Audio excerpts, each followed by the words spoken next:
In this video, I'm going to break down 5 more simple swaps that you can make to continue to eat the foods you enjoy while getting healthier and burning fat in the process. And before diving into it today, if this video helps you in any way, make sure you tap that like button, tap the subscribe button if you're looking for more ways to simplify getting healthy, tap that bell icon to be notified when we release new videos. With that being said, let's get into it. Hey, what's going on? My name is Sky. I'm the founder of SkyFit, where we help guys optimize their biology to get healthier and to burn fat. We use number 1, something called fasting, which basically helps ease into a calorie deficit while also optimizing fat burning machinery. And we use a concept called upgrading your ingredients, which is what we're going to dive into today. This type of info is stuff that's helped our clients burn fat while continuing to eat their favorite foods. And in this video, I'm going to show 5 examples of how you can do this. And if you noticed at the beginning of the video, I said 5 more swaps. We did another video about this a few weeks ago. You can check the link for that in the description of this video. So with that being said, let's get into it. Swap number 1 is going to be butter. Now, most people have some sort of butter in their fridge, and unfortunately, most of the general population do not have the more nutritious form of butter in their fridge. So swap number 1 that you can make is butter. Now, most people have been indoctrinated to believe that butter is not healthy, whereas butter contains some extremely healthy fats if it's from the right source. And so if you have butter in your fridge, you either have 3 types. Number 1 is going to be conventional butter. Now, I would avoid this. The cows that make this butter have been raised consuming grains, which they should not be eating. They're having things like corn, like soybeans. They're having the pesticide glyphosate, and they're also being fed a bunch of other disgusting things like Skittles and even Pepto-Bismol. And so we have that old quote, you are what you eat, but it's also you are what you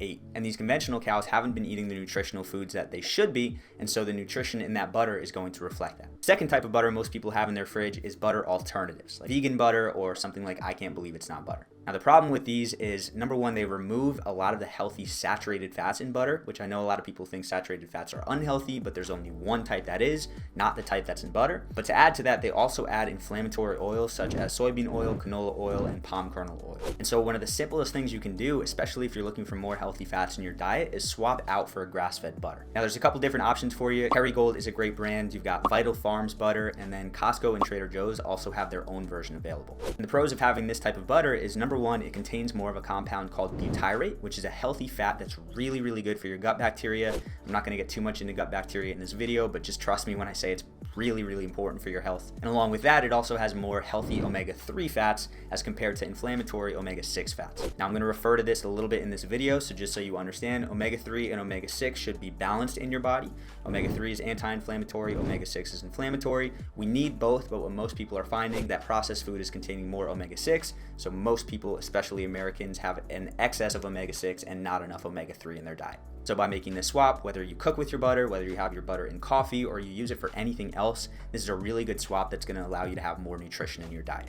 Swap number 2 to make is going to be, in general, when it comes to coffee. Now, the first thing is I definitely recommend having your coffee as organic, because a lot of the other coffees have pesticides, they have some mold sometimes, and so it's really smart to get organic coffee. But what I want to talk about in this video is what you put in your coffee. Now, most people wake up their day and they put in a ton of sugar, which spikes their blood sugar and just messes with their hunger signaling for the rest of the day. They're putting processed cream in there, getting artificial sweeteners, all these things to hook their taste buds, and all these ingredients are just not good for them. So I'm not going to give you one single thing to swap out. I'm just going to give you a couple of ideas. Number 1, you could do bulletproof coffee, which is basically grass-fed butter and MCT oil. It has a very similar texture and taste as to putting cream in your coffee. You could also do 100% full-fat cream, and just make sure that it's either grass-fed or organic at least. That's going to be another good source for you. And then if you wanted to keep calories to a minimum, but maybe you wanted a little more sweetness or a little more taste, you could do honey, you could do cinnamon, and you could potentially also do something like stevia or monk fruit, which I'm not a fan in mass amounts, but every once in a while, I don't think that's a big deal. And then finally, if you're looking for some more protein, maybe on your non-fasting days, you can throw in Vital Farms collagen. This is tasteless and it just dissolves in the coffee, and it's a really good way to get some protein in and break your fast without spiking your insulin too much. And I'm sure there's a lot of other creative things that you have, so if you have any other ideas, leave them in the comments for me. Swap number 3 is going to be conventional beef. Now, this could apply to any meat. We could talk about conventional chicken, conventional pork, anything else, but what I specifically want to talk about today is beef. Now, what most people do when they go to the grocery store is they buy the cheapest beef, ground beef, steak, whatever, and it's conventional. And unfortunately, coming back to that omega-6, omega-3 balance, the conventional raised cows have more omega-6 in their meat, whereas the grass-fed cows have more omega-3s in their meat. And I don't want to go too in-depth to this, but when we talk about cows being raised on things that their stomachs really can't handle, most cows spend most of their life bloated. They're mostly kept up in a cage all day, and they don't really live that good of lives. And a lot of research is developing in terms of how their emotional distress can actually be passed down to us as well. So what we're looking for when we go with beef is 100% grass-fed beef. And the benefit of this is, number one, it's ethical. Number two, potentially that emotional distress may not be passed down to you, especially if these cows are raised out on open pastures.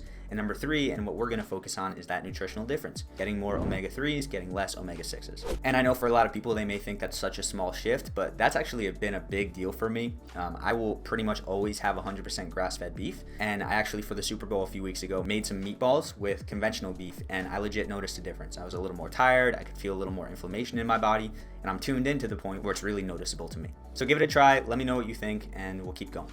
And real quick, before we go any further, I would love if you could leave me a comment below with your biggest weakness when it comes to burning fat and losing weight, specifically when it comes to food.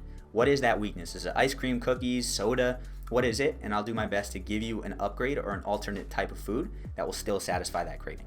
Okay, upgrade number 4 that we're gonna make is milk. Now we're staying with that cow theme today. Most conventional milks have extremely processed ingredients. They are super inflammatory. They have hormones. They have all these things that we do not want to be consuming as humans. And then on top of that, when we have things like 2% milk or 1% milk or fat-free milk, these are actually going to be less nutritious than the full fat alternatives. And so when you're looking for milk, my priority is raw milk. Now that is very hard to find, and it's rare to have. Literally, it's illegal in New Jersey, where my parents are from, to have it, and so you have to go to Pennsylvania or anywhere else to get it. And so the other option would just be going with the pasteurized milk, which, okay, they heat it up to kill the bacteria and it kills a lot of the digestive enzymes and nutrients, but at least go for that 100% grass-fed and or organic milk. Now, if you want to take it a step further and maybe you just want that dairy-free alternative, you can go with something like almond milk. Coconut milk is probably my favorite. Oat milk is another option. But when you go with these, just make sure you're avoiding the ones with high sugar in their ingredients and a lot of processed ingredients. What most dairy-free milks do is kind of along the same lines. They heat it up and they kill a lot of the nutrients, and then they'll add back in artificial nutrients, so it's not going to be as good for you. And then along with that, they put a very, very low level of the actual ingredients, so almonds or oats or whatever else. And the majority of the actual drink is water. And so figure out what works for you. Again, I'm a fan of coconut milk. You can find it without a bunch of the added ingredients, and I think a lot of those healthy fats are necessary, but find what works for you, find what you enjoy when it comes to the taste. And then the final swap out that you can make is probably one of my favorite, and it is bread. Now, if you are eating sandwiches, if you are having toast, if you are having bread in any way, shape, or form, one of the best swaps you can make is going to an organic sprouted bread. Most breads will have ingredients like enriched bleached flour, or even if it's unbleached, still enriched flour, which they take out the most nutritious part of the wheat and they leave the one part that tastes good, which also conveniently spikes your blood sugar the most. And so even if there's no sugar added, which most breads will have, you're still going to have a lot of these processed ingredients that allow your body to respond in a very negative way. And so my favorite bread specifically, there's a couple out there, but all you're looking for is organic and sprouted. My favorite is Ezekiel bread. Ezekiel bread takes a few times for you to enjoy, but after like a week of having it, not only in my experience, but I've spoken to a bunch of people, they love the taste. And again, we have to shift away from this whole carbs are bad and bread is bad thing. It's just the type of these ingredients in this type of food.